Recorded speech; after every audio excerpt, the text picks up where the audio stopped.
Hello দর্শক, সবাইকে সালাম এবং শুভেচ্ছা। আপনারা এতক্ষণ দেখছিলেন যে ইরানের উপর যে আক্রমণ, এই আক্রমণের কিছু দৃশ্য আপনাদের দেখানো হচ্ছিল। যাই হোক, আজকে যে বিষয়গুলো আলোচনা করবো তা জানাচ্ছি আপনাদের। আজকের বিষয় পুরোটাই হচ্ছে ইরানকে নিয়ে এবং এই যুদ্ধকে নিয়ে।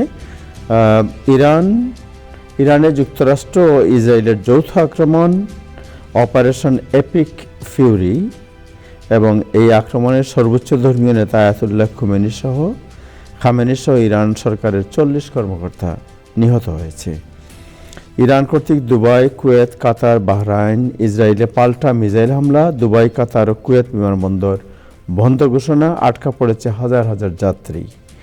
ইরান আক্রমণে প্রবাসী ইরানিয়ানদের মধ্যে উচ্ছ্বাস, নিউ ইয়র্ক টাইমস স্কোয়ারে প্রতিবাদ বিক্ষোভ হয়েছে, যুদ্ধবিরোধী বিক্ষোভ হয়েছে। হরমুজ প্রণালী বন্ধ করে দিয়েছে ইরান, বাড়বে তেলের দাম, অস্থির হয়ে যেতে পারে আন্তর্জাতিক বাজার। ফ্লাইট বাতিলে আপনার করণীয় এবং সর্বশেষ আপডেট। ফোনে পাওয়া যাচ্ছে না আমিরাত, কুয়েত ও কাতার এয়ারওয়েজ সহ মধ্যপ্রাচ্যের বিভিন্ন এয়ারলাইন্সকে, ভোগান্তির শিকার যাত্রীরা। ক্ষমতা পরিবর্তনের যুদ্ধ, সংগঠিত শান্তির প্রেসিডেন্ট ট্রাম্প, নিউ ইয়র্ক টাইমসের বিশ্লেষণ। আজকে অতিথি যারা থাকবেন তাদের মধ্যে আছেন জনাব Hasan Ferdous, doctor Golam Matbar, Ibrahim Chowdhury Khokon, Nazrul Islam, president digital travels Astoria, Mohammad বিউ Hossain Belal, CEO, Bangla travels Jackson height, এবং সাথে আছেন নাজমুল হাসান। শুরু করব দিনের আপডেট জানাচ্ছেন নাজমুল হাসান। তার আগে যারা ফেসবুকে দেখছেন, আশা করি অনুষ্ঠানটি শেয়ার করবেন। নাজমুল হাসান, যাচ্ছি আপনার কাছে। ধন্যবাদ আবু তাহের, এবং ধন্যবাদ টাইম টেলিভিশনের সকল দর্শক, শ্রোতা এবং প্যানেলিস্ট সবাইকে সালাম এবং শুভেচ্ছা। আশা করি আপনারা সবাই ভালো আছেন। আজ উদ্বিগ্ন আছেন, ভালো আছেন, পাশাপাশি উদ্বিগ্ন আছেন অবশ্যই। শনিবার, ফেব্রুয়ারি মাসের 28 তারিখ। আয়াতুল্লাহ খামেনি আর নেই।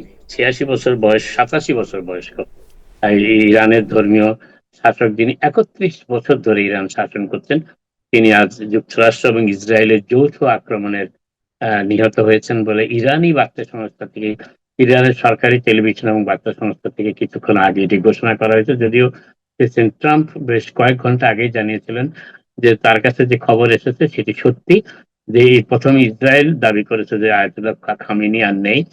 এর পরবর্তী কয়েক ঘন্টা পর ইসরায়েলের সূত্র ধরে প্রেসিডেন্ট ট্রাম্প বলেছেন যে তিনি খবরটি সত্য এবং তিনি মনে করেন যে আয়াতুল্লাহ খামেনি আর নাই, এবং 87 বছর বয়স্ক আয়াতুল্লাহ খামেনি নিহত হয়েছেন। তার প্রতিরক্ষা মন্ত্রীও নিহত হয়েছেন, অন্যান্য উল্লেখযোগ্য সরকারি কর্মকর্তাদের মধ্যে। ইরানের 40 দিনের রাষ্ট্রীয় শোক ঘোষণা করেছে ইরান সরকার, এবং তার শহীদি আত্মার মাগফিরাত কামনা করে এই 86 বছর বয়স্ক, 87 নয়, ইনফ্যাক্ট 86 বছর বয়স্ক আয়াতুল্লাহর রাষ্ট্রীয় শোক 40 দিনের জন্য ঘোষণা করেছে। এবং 36 বছর ধরে তিনি, 31 না, 36 বছর ধরে ইরান শাসন করেছেন তিনি, আয়াতুল্লাহ খোমেনির মৃত্যুর পর।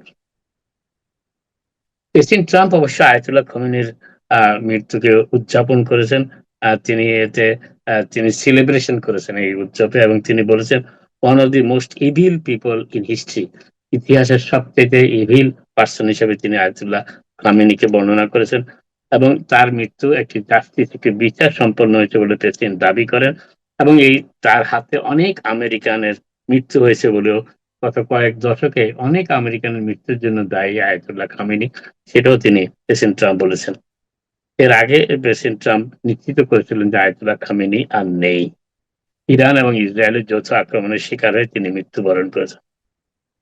এর আগে সকালবেলার দিকে, আজকের নিউ ইয়র্ক সময়, প্রেসিডেন্ট ট্রাম্প তার সোশ্যাল মিডিয়া একটি ভিডিও পোস্ট করে বলেছেন যে যুক্তরাষ্ট্রের সামরিক বাহিনী ইরানের বিরুদ্ধে ব্যাপক আক্রমণ শুরু করেছে, এবং তারা বলেছে এবং ইসরায়েলের সাথে যৌথভাবে এই আক্রমণ পরিচালনা করছে যুক্তরাষ্ট্র। তবে কয়েকজন অফিসিয়াল, তার মধ্যে 3 জন উচ্চপদস্থ যুক্তরাষ্ট্রের সরকারি কর্মকর্তা জানিয়েছেন যে এই যুদ্ধ আগামী কয়েকদিন চলতে পারে, সেভারাল ডেজ চলতে পারে, এবং যতক্ষণ পর্যন্ত না যে লক্ষ্যমাত্রাগুলি নির্ধারণ করেছে যুক্তরাষ্ট্র, সেই লক্ষ্যমাত্রাগুলোর আক্রমণ সমাপ্ত না হয়। সেই লক্ষ্যমাত্রাগুলোর মধ্যে রয়েছে ইসলামিক রেভলিউশনারি গার্ড সৈন্যবাহিনীর দপ্তর, যেখানে যেখানে তাদের সামরিক বাহিনীর দপ্তরগুলো রয়েছে সেগুলি ধ্বংস করে দেওয়া, এক্সকিউজ মি, সরকারি ভবন ধ্বংস করে দেওয়া, ইরানিয়ান ইন্টেলিজেন্স অ্যাসেটস, অর্থাৎ ইরানের যে যে ইন্টেলিজেন্স অর্থাৎ গোয়েন্দা বাহিনীর যে সমস্ত সম্পদ রয়েছে সেগুলি সম্পূর্ণ ধ্বংস করে দাও এবং সর্বশেষ ইরানের প্রতিরক্ষা ব্যবস্থা এবং প্রতিরক্ষা ব্যবস্থাকে সম্পূর্ণভাবে ধ্বংস করে দেওয়া হচ্ছে বর্তমানে যুক্তরাষ্ট্রের এই যৌথ আক্রমণ, ইসরায়েলের যৌথ আক্রমণের লক্ষ্য। যুক্তরাষ্ট্রের সামরিক বাহিনীর কর্মকর্তারা ফক্স নিউজকে জানিয়েছেন যে এখনো পর্যন্ত যুক্তরাষ্ট্রের কেউই হতাহত হয়নি এই আক্রমণে। যদিও বলা হচ্ছে যে ইউএস নেভি বেস বাহরাইনে ইরানের একটি আক্রমণের কথা সামাজিক মাধ্যমে এবং বিভিন্ন সংবাদ মাধ্যমে প্রচারিত ভিডিও সহ, কিন্তু যুক্তরাষ্ট্র সেটি ব্যাখ্যা করেছে যে সেটি যুক্তরাষ্ট্রের কোনো মিলিটারি নেভির বেস ছিল না, সেটি একটি পরিত্যক্ত ওয়্যার হাউস, একটি গুদামঘর ছিল। সেখানে ইরানের মিসাইলটি নিক্ষিপ্ত হয়েছে এবং সেটি ভস্মীভূত হয়েছে। সৌদি আরবিয়া ইরানের আগ্রাসন নীতিকে তীব্র সমালোচনা করেছে এবং তারা বলেছে যে এই যুক্তরাষ্ট্র আক্রমণের পর ইউনাইটেড আরব এমিরেটস, সংযুক্ত আরব আমিরাত, বাহরাইন, কাতার এবং জর্ডানে ইরান যে ড্রোন এবং মিসাইল হামলা চালিয়েছে এটি সম্পূর্ণ আন্তর্জাতিক আইন বিরোধী এবং সেই জন্য তারা ইসরায়েলের ইরানের তীব্র সমালোচনা করেছে সৌদি পররাষ্ট্রমন্ত্রী। এবং তারা বলেছে যে যেকোনো সময় যেকোনো পরিস্থিতিতে তারা যুক্তরাষ্ট্রের আক্রমণ প্রক্রিয়াকে সমর্থন করবে এবং তার সাথে যুক্ত হবে। যদি প্রয়োজন হয় সৌদি আরব যৌথভাবে ইসরায়েল এবং ইরান আমেরিকার সাথে এই এই ইরানের বিরুদ্ধে আক্রমণে যুক্ত হবে এবং সেটিও সৌদি পররাষ্ট্র মন্ত্রণালয় থেকে সে ঘোষণা করেছে এবং এতে সারা বিশ্ব বিস্মিত হয়েছে। তার কারণ এর প্রভাবে মধ্যপ্রাচ্যের যুদ্ধের বিস্তৃতি করতে পারে বলে আশঙ্কা করেছেন একসময় অনেক বিশেষজ্ঞ, যুদ্ধ বিশেষজ্ঞ। তবে ইরানের সাথে সর্বাত্মক যুদ্ধে সৌদি আরবের এই এই যুক্ত হওয়ার ঘোষণা মধ্যপ্রাচ্য এবং সারা বিশ্বকে বিস্ময় বিস্ময় বিস্মিত করেছে এবং এর ফলে মধ্যপ্রাচ্যের টেনশন, মধ্যপ্রাচ্যের যে উত্তেজনা সেটি আরো দীর্ঘস্থায়ী হবে এমনই বলা হচ্ছে। যেহেতু ইসরায়েল পুরোপুরি যুক্তরাষ্ট্রকে সামরিক এবং সব দিক থেকে সাহায্য করার ঘোষণা জানিয়েছে। তবে যুক্তরাষ্ট্র সৌদি আরবের এই মনোভাব এবং সৌদি আরবের এই উদ্যোগকে সমর্থনকে স্বাগত জানিয়েছে এবং তারা বলেছে এর ফলে যুক্তরাষ্ট্রের যদি যুদ্ধ দীর্ঘস্থায়ী হয় তাহলে সামরিক বিশেষজ্ঞরা বলছেন যে তেলের মূল্য বৃদ্ধি করতে পারে। গ্লোবাল এনার্জি মার্কেট অর্থাৎ পৃথিবীর যে তেল শক্তি সমস্যার জন্য যে তেল ব্যবহৃত হয় সেটির মূল্য বৃদ্ধি করতে পারে। আরেকটি বিষয় যেটি বলার চেষ্টা করছি যে ইরানের উপর যে আক্রমণ হয়েছে যৌথ বাহিনী ইরাক, যুক্তরাষ্ট্র এবং ইসরায়েল, তার ফলে একটি স্কুলে আজকে বোমা নিক্ষেপ করে ইসরায়েলি বিমান এবং সেখানে প্রায় 85 জন শিক্ষক ছাত্রছাত্রী সহ নিহত হওয়ার তথ্যটি জানিয়েছে ইরানি সরকারি বার্তা সংস্থা। 85 জনের মতো সেখানে নিহত হয়েছেন। এদিকে ইরানও আক্রমণ করেছে দুবাই, কুয়েত এবং আরো কয়েকটি এলাকায়। তবে দুবাই বিমানবন্দর যেটি পৃথিবীর সবচেয়ে ব্যস্ততম বিমান হাব আর সেটি ক্ষতিগ্রস্ত হয়েছে কিছুটা এবং সেখানে একটি মিসাইল আক্রমণ আঘাত করেছে। সেই আঘাতে দুবাই বিমানবন্দরের আংশিক ক্ষতি হয়েছে এবং দুবাই বিমানবন্দর আপাতত বন্ধ রয়েছে সব ধরনের বিমান ট্রাফিকের জন্য। মধ্যপ্রাচ্যের সবগুলো বিমান বন্দরই আপাতত সাময়িকভাবে বন্ধ রাখা হয়েছে বিমান চলাচলের জন্য। এবং বিভিন্ন দেশের বিমান এই মধ্যপ্রাচ্যকে এড়িয়ে অন্য রুটে যাতায়াত শুরু করেছে ইতিমধ্যেই। নিউ ইয়র্ক সিটির মেয়র মামদানি তীব্র সমালোচনা করেছেন যুক্তরাষ্ট্রের এবং ইসরায়েলের যৌথ আক্রমণ ইরানের উপরে এবং তিনি বলেছেন যে আমেরিকানরা এই আক্রমণ সমর্থন করে না। মেয়র মামদানি আজকে এই তথ্য এই বিবৃতি দিয়ে তিনি বলেছেন তারা বলেছে যে রিজিম চেঞ্জের জন্য ইরানে সরকার পরিবর্তনের জন্য কোন যুদ্ধ আমেরিকানরা সমর্থন করেন না এটি মনে করেন নিউ ইয়র্ক সিটির মেয়র মামদানি এবং তিনি যুক্তরাষ্ট্রের এই আক্রমণের তীব্র নিন্দা ও সমালোচনাও করেছেন। আজকে টাইমস স্কয়ারে একটি বিক্ষোভ অনুষ্ঠিত হয়েছে। তবে বিবিসি এবং রয়টার্স আজকে বেশ কিছু ভিডিও প্রকাশ করেছে। পৃথিবীর বিভিন্ন দেশে ইরানি প্রবাসীরা আনন্দ উৎসব করছে খামেনির মৃত্যু সংবাদ এবং ইসরায়েল এবং যুক্তরাষ্ট্রকে তারা ধন্যবাদ জানাচ্ছে যে ইরানের সরকার পরিবর্তনে যুক্তরাষ্ট্রের ভূমিকার জন্য। প্যারিস, লন্ডন, ইটালির মিলান, রোম, অস্ট্রেলিয়ার মেলবোর্ন সহ আরো কয়েকটি শহরে ইরানি প্রবাসীরা এই আনন্দ সমাবেশ করেছে আজকে ইরানের এই ইরানের উপর এই যুক্তরাষ্ট্র এবং ইসরায়েলের যৌথ আক্রমণের পর। আক্রমণটি প্রথম শুরু করে ইসরায়েল সকালবেলা। প্রায় ২০০টি বিমান ইসরায়েলের ইতিহাসে এত বড় বিমান আক্রমণ আর কোন দেশের উপর ইসরায়েল পরিচালনা করেনি। ২০০টি বিমান একযোগে ইসরায়েল থেকে উড়ে গিয়ে ইরানের উপর বিভিন্ন স্থাপনার উপরে পর্যায়ক্রমে বোমা নিক্ষেপ করতে থাকে এবং সেখানে বেশ ধ্বংসের ক্ষয়ক্ষতি সাধিত হয়েছে। এর কিছুক্ষণ পরেই যুক্তরাষ্ট্রের এয়ারক্রাফট ক্যারিয়ার গুলো থেকে বিমানগুলো একই সাথে ইসরায়েলের উপর ইসরায়েলের বিমানগুলোর পাশাপাশি ইরানের উপর হামলা চালাতে থাকে এবং তখনই প্রেসিডেন্ট ট্রাম্প আনুষ্ঠানিকভাবে ঘোষণা দেন যে ইসরায়েলের সাথে যুক্তরাষ্ট্র এই যুদ্ধে সম্পৃক্ত হয়েছে এবং ইরানের সরকার পরিবর্তন না হওয়া পর্যন্ত এইটাই ইরানের সরকার পরিবর্তনই হচ্ছে যুক্তরাষ্ট্রের মূল লক্ষ্য এই মুহূর্তে, সেটিও প্রেসিডেন্ট ট্রাম্প জানিয়েছেন। এই হচ্ছে ইরান এবং ইরানে যুক্তরাষ্ট্র এবং ইসরায়েলের যৌথ আক্রমণের সর্বশেষ তথ্য। তবে ইংল্যান্ডের প্রধানমন্ত্রী স্টামার বলেছেন যে যুক্তরাজ্য অর্থাৎ ইংল্যান্ডের বিমানও এই যুদ্ধে সম্পৃক্ত হতে পারে, সম্ভাবনা রয়েছে এবং তারা সেটার প্রস্তুত রয়েছে। তবে ইউরোপের অন্য কোনো দেশ এই বিষয়ে এখনো কোনো মন্তব্য করেনি এবং মধ্যপ্রাচ্যের দেশগুলিও মোটামুটি এই বিষয়ে এখনো কোনো মন্তব্য করেনি। শুধু সৌদি আরব সহ আরো কয়েকটি দেশ ইরানের তীব্র নিন্দা জানিয়েছে তাদের দেশের উপর ইরানের হামলার কারণে। এবার অন্য একটা খবরে আসি, যারা বাড়ির মালিক তাদের জন্য একটা দুঃসংবাদ এই জন্যেই যে গত প্রায় ২০১৯ থেকে ২০২৪ সালের যে হিসাবটি পাওয়া গেছে ৫ বছরে বাড়ির মালিকদের বাড়ি রক্ষণাবেক্ষণ বাড়ি জন্য ব্যয় ২৭% বেড়েছে। মাত্র গত ৫ বছরে গড় পর্তায় বাড়ির রক্ষণাবেক্ষণ বাবদ যেখানে ২০১৯ সালে $১৬৩০ ব্যয় হতো গড় পর্তায়, সেখানে ২০২৪ সালে ব্যয় হচ্ছে $২০৭৪ এবং এই ব্যয় আরো বৃদ্ধি পাচ্ছে। এবং সবচেয়ে মূল যে বিষয়টির কারণে বাড়ির এই খরচ বেড়ে যাচ্ছে বাড়ির রক্ষণাবেক্ষণের, সেটি হচ্ছে বাড়ির ট্যাক্স, প্রপার্টি ট্যাক্স এবং ইন্স্যুরেন্স বেড়েছে প্রায় ২৫%। অর্থাৎ বাড়ির মালিক যারা আছেন তারা এই বিষয়টি থেকে অনুভব করছে যে শুধুমাত্র হোম ওনার ইন্স্যুরেন্স বেড়েছে ৪১% গত ৫ বছরে এবং প্রপার্টি ট্যাক্স বেড়েছে সমগ্র যুক্তরাষ্ট্রে গড় পর্তায় ২০%। আপাতত এখানে শেষ করি, আবার আপনাদের সাথে কথা হবে। আপনারা সবাই ভালো থাকুন।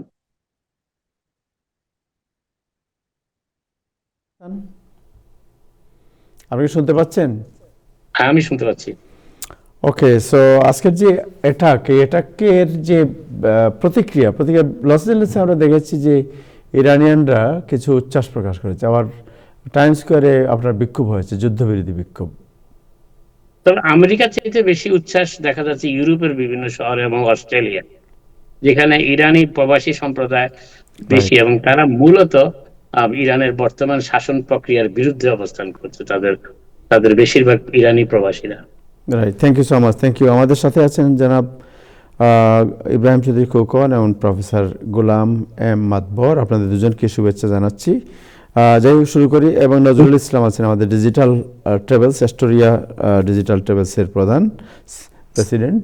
নজরুল ইসলাম, আপনার কাছে একটু জানতে চাই প্রথমে যে আজকে আমরা দেখতে পাচ্ছি যে কুয়েতে আক্রমণ হয়েছে, আপনার দুবাই আক্রমণ হয়েছে এবং মিডল ইস্টের অন্যান্য জায়গায় আক্রান্ত হয়েছে এবং অনেক যাত্রী আটকা পড়েছেন এবং ফ্লাইট বাতিল হয়েছে। So what is the latest? ধন্যবাদ টাইম টেলিভিশনের সবাইকে, প্যানেল এবং দর্শকদের ধন্যবাদ টাইম টেলিভিশন আমাকে ইনভাইট করার জন্য। আসলে কি বলবো তাহের ভাই, মরার উপরে খরার গা। আমাদের এমনি ব্যবসা এমনি ইমিগ্রেশনের জন্য ডাউন, আরো একটা আজকে এড হলো। যারা যাত্রী এখন পর্যন্ত কোনো এয়ারলাইন্সে ফোন দিয়ে ধরছে না, এয়ারলাইন্সের সব টেলিফোন বন্ধ, কিন্তু আপনাদের মাধ্যমে যাত্রী সাধারণত আশ্বস্ত করতেছে ওনাদের যখন ফ্লাইট ওপেন হবে তখন ওনারা ঠিক মতোই ওনাদের রিস্কেডিউল করা হবে এবং ওনারা আসবেন। কিন্তু এখনো প্যাসেঞ্জারদের স্বার্থ এবং সিকিউরিটি চিন্তা করে ফ্লাইট গুলা ক্যান্সেল হয়েছে। এবং আপনারা জানেন, আমি টাইম টেলিভিশনের পেজও দেখছি, এখন আরেকটা চ্যানেলও দেখলাম যে মেইন আপনার দুবাইতে যারা ভিতরে যে মিসাইলটা পড়ছে এটা অনেক ক্ষতি সাধিত হয়েছে।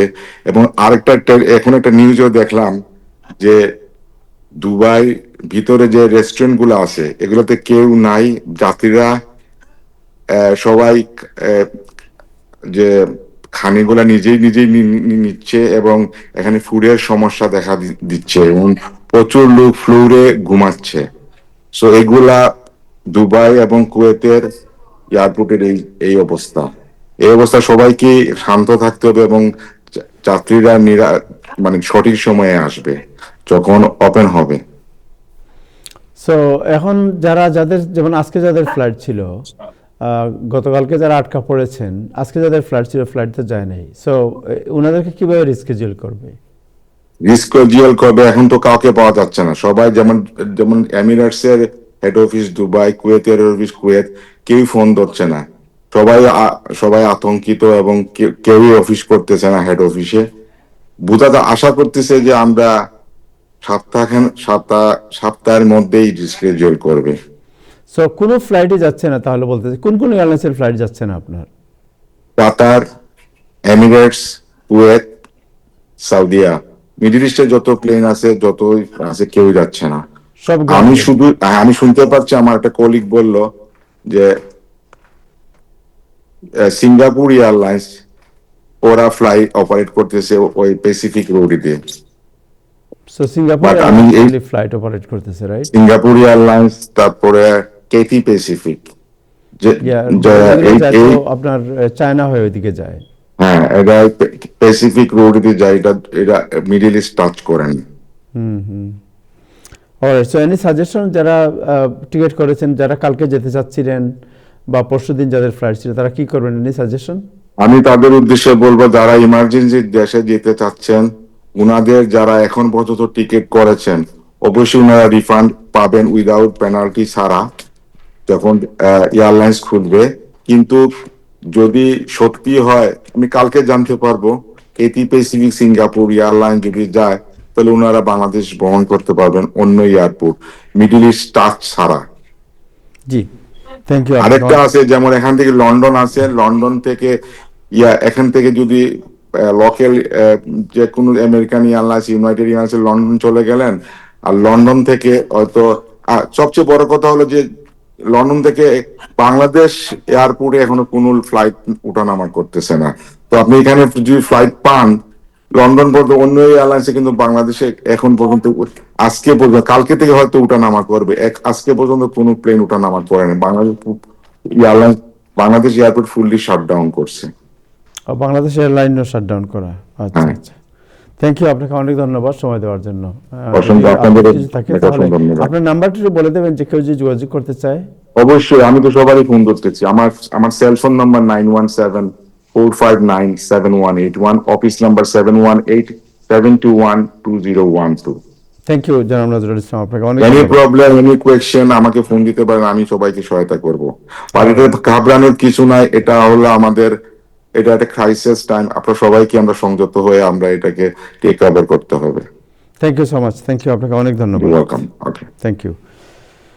জাহিদ হাসান ফেরদৌস, আপনাকে শুভেচ্ছা এবং অভিনন্দন আমাদের প্রোগ্রামে জয়েন করার জন্য। বাট জানতে চাচ্ছি যে মিডল ইস্টের যে ওয়ার, এই ওয়ার মনে হচ্ছে যে এটা একটা ভয়াবহ যুদ্ধ, বিকজ ইসরায়েল এবং যুক্তরাষ্ট্র একসাথে অ্যাটাক করেছে, এবং ইরানের ধর্মীয় নেতা আয়াতুল্লাহ খামেনি সহ 40 জন তারা নিহত হয়েছেন। এবং আপনি কি এটা, হোয়াট ইজ ইয়ার অ্যানালাইসিস এই যুদ্ধ নিয়ে? এরপরে আমাদের গোলাম মাতবর ভাই আছেন, ওনার সাথে কথা বলবো। জি, ধন্যবাদ তাহের, সবাইকে শুভেচ্ছা। প্রথম প্রশ্ন হচ্ছে যে এই যুদ্ধ কেন হঠাৎ করে যুদ্ধটা বাঁধলো? যুক্তরাষ্ট্র এবং ইরান ওমানের মধ্যস্থতায় জেনিভা এবং পরে ভিয়েনাতে আলোচনা করছিল। আলোচনা অনেক দূর অগ্রগতি হয়েছিল। ইনফ্যাক্ট গতকাল ওমানের পররাষ্ট্রমন্ত্রী সিএনএনকে বলেছিলেন যে আমরা সমাধানের শেষ পর্যায়ে পৌঁছেছি। ইরান রাজি হয়েছে যে তারা পারমাণবিক অস্ত্র বানাবে না। মূল দাবি ছিল মার্কিন যুক্তরাষ্ট্রের, যাতে করে ইরান পারমাণবিক অস্ত্র না বানাতে পারে। তারপরেও কেন এই যুদ্ধটা হলো? যুদ্ধ হয় দু কারণে। কেমন একটা যুদ্ধ হয় যখন আপনি আহ, ভাবছেন যে আপনাকে কেউ আক্রমণ করবে, আপনি আক্রমণের মুখে, কেমন প্রিএমটিভলি আপনি আক্রমণ করতে পারেন। যেমন আমরা মনে করা যাক ইরাকের বিরুদ্ধে 2003 সালে করেছিলাম। ইরাকের কাছে ভয়াবহ অস্ত্র আছে, আগে থেকে আমরা প্রিএমটিভলি মানে আগেই আমরা আক্রমণ করলাম। আর একটা হয় যখন আমরা আক্রান্ত হই, আক্রান্ত হলে আমরা নিজেকে ডিফেন্ড করি। এখানে কোনোটাই কাজ করছে না, আমরা তো আক্রান্ত হইনি। এবং ইরান যে আক্রমণ করবে এমন ভাবারও কোনো কারণ নাই। ইরান মার্কিন যুক্তরাষ্ট্রকে আক্রমণ করবে এই দীর্ঘ পথ পেরিয়ে সে অস্ত্র তাদের কাছে নেই।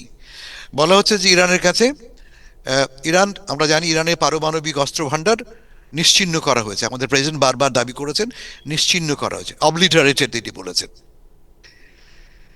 তারপরে শুনলাম যে তাদের কাছে ব্যালিস্টিক মিসাইল আছে, যে ব্যালিস্টিক মিসাইল দূর পাল্লার মার্কিন যুক্তরাষ্ট্র পর্যন্ত পৌঁছতে পারে, ইসরায়েলে পৌঁছতে পারে, সেটা বড় কথা না, কিন্তু বড় কথা আমেরিকাতেও পৌঁছতে পারে। কিন্তু দুদিন আগে আমাদের পররাষ্ট্রমন্ত্রী টেন কিটসে এবং নেভিসে বলেছেন না, আরো 8.5 বছর লাগবে ইরানকে সেই পর্যায়ে পৌঁছতে।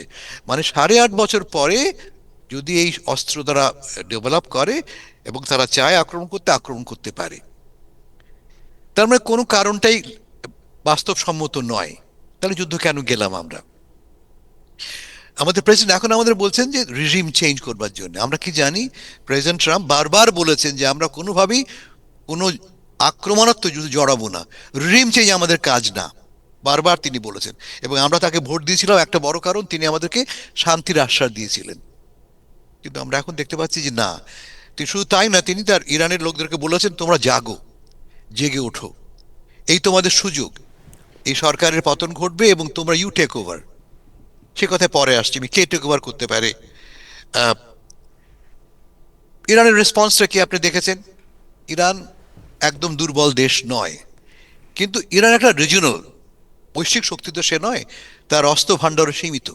তার মূল শক্তি কি? মূল হচ্ছে তার কাছে বেশ ভালো সংখ্যক ড্রোন আছে, ড্রোনের ফ্লাইট ডিস্টেন্স লিমিটেড বাট রিজাইল তারা পৌঁছতে পারে।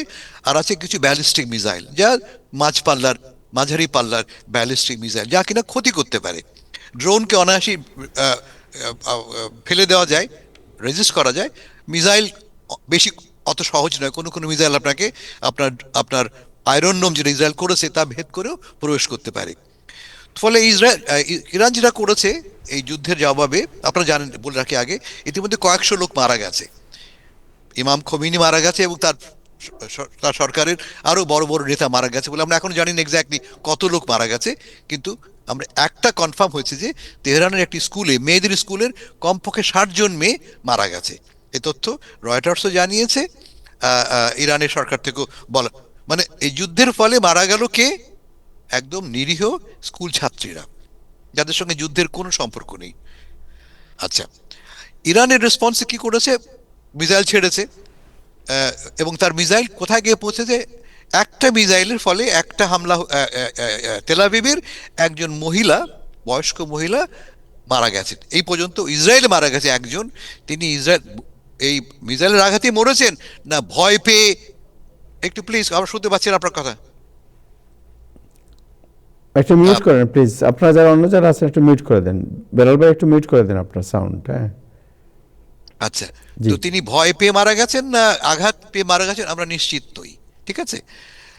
অন্যদিকে ইরান মধ্যপ্রাচ্যের বিভিন্ন দেশে, যে সমস্ত দেশে ইরানের আমেরিকার সামরিক আস্তানা ঘাঁটি আছে, সেখানে হামলা চালিয়েছে। হামলা বড় কিছু ঘটেনি, কিন্তু অনেকগুলি এই ড্রোন হামলা, এবং ড্রোন হামলায় মূলত কোনো কোনো সিভিলিয়ান এলাকায়, যেমন দুবাইতে দেখেছি আমরা, সিভিলিয়ান এলাকাতেও পড়েছে, তার ফলে কম বেশি ক্ষতি হয়েছে।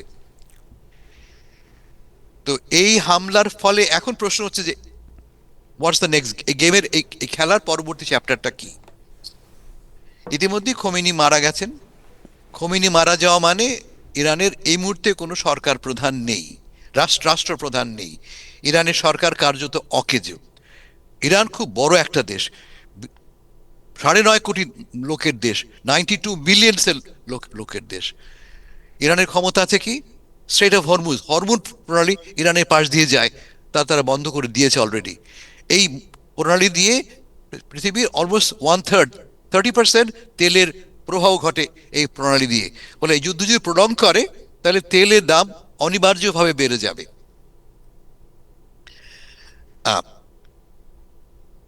ইরান যে আক্রমণ করেছে বিভিন্ন মধ্যপ্রাচ্যের বেসগুলিতে, এটি সম্ভবত খুব সুবুদ্ধির পরিচয় ঘটেনি, এই কারণে যে এই ঠুনকো আক্রমণ করে আমেরিকান বেসকেও ক্ষতিগ্রস্ত করা যাবে না, এই এই যুদ্ধের গতি প্রকৃতিকেও বদলানো যাবে না। কিন্তু যা ঘটবে তা হচ্ছে এই দেশগুলি ইরানের প্রতি ক্ষুব্ধ হবে। আপনারা জানেন যে মধ্যপ্রাচ্যের দেশগুলি অনেক আগে থেকেই ইরানের প্রতি অত্যন্ত অসন্তুষ্ট। তারা চায় না, এটা এই ইতিহাসটা 5000 বছর ইতিহাস, 5000 বছর ধরে আরব এবং পার্সিয়ানদের মধ্যে লড়াই চলছে। পার্সিয়ানরা মনে করে আমরা বেটার, আমরা অনেক কালচার, আরবরা বর্বর। এই পুরনো লড়াইটা এখনো চলছে।